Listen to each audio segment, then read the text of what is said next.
Presiden Prabowo Subianto resmi memberhentikan Silmi Karim dari jabatannya sebagai Wakil Menteri Imigrasi dan Permasyarakatan. Keputusan ini diambil menyusul proses hukum yang tengah dijalani Silmi Karim dalam kasus dugaan pemerasan dan gratifikasi di lingkungan Direktorat Jenderal Imigrasi. Menteri Sekretaris Negara Prasetyo Hadi menyatakan, pemerintah merasa prihatin atas kasus hukum yang menimpa Wakil Menteri Imigrasi dan Permasyarakatan Silmi Karim. Namun pemerintah tetap menghormati dan menyerahkan sepenuhnya proses hukum kepada aparat penegak hukum.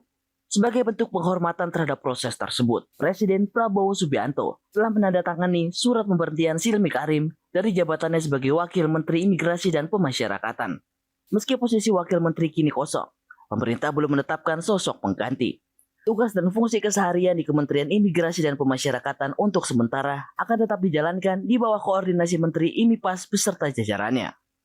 Berkaitan dengan hal tersebut, kalau pertanyaannya apakah kemudian Bapak Presiden telah memutuskan untuk melakukan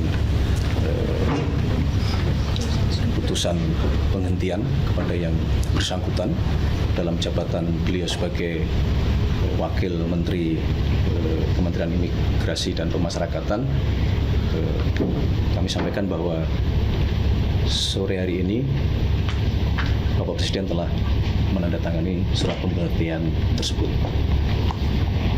Mungkin apakah ada penggantinya atau bagaimana, Mas? Untuk sementara belum diputuskan mengenai siapa yang akan menggantikan tugas tersebut karena tugas keseharian masih bisa dijalankan tentunya oleh Bapak Menteri ya, karena kan yang sedang menjalani proses hukum kan kapasitas jabatannya sebagai Wakil Menteri. Dan tadi pagi juga sudah kami sampaikan bahwa kami sudah berkoordinasi dengan Menteri IMIPAS untuk memastikan peristiwa ini tidak boleh mengganggu sama sekali pelayanan-pelayanan kepada masyarakat yang itu ada di bawah naungan Kementerian IMIPAS. Koordinasi dengan Kementerian IMIPAS telah dilakukan untuk menjaga agar seluruh layanan tetap berjalan normal dan tidak terpengaruh oleh kasus yang sedang berproses di KPK. Sebelumnya, KPK menetapkan 8 orang sebagai tersangka dalam perkara dugaan pemerasan dan penerimaan gratifikasi di lingkungan Direktorat Jenderal Imigrasi. Salah satu tersangka dalam perkara tersebut adalah Silmi Karim, yang saat penetapan, tersangka masih menjabat sebagai Wakil Menteri Imigrasi dan Pemasyarakatan. Selain menetapkan tersangka, KPK juga melakukan penahanan terhadap para pihak yang diduga terlibat untuk keperluan penyidikan lebih lanjut.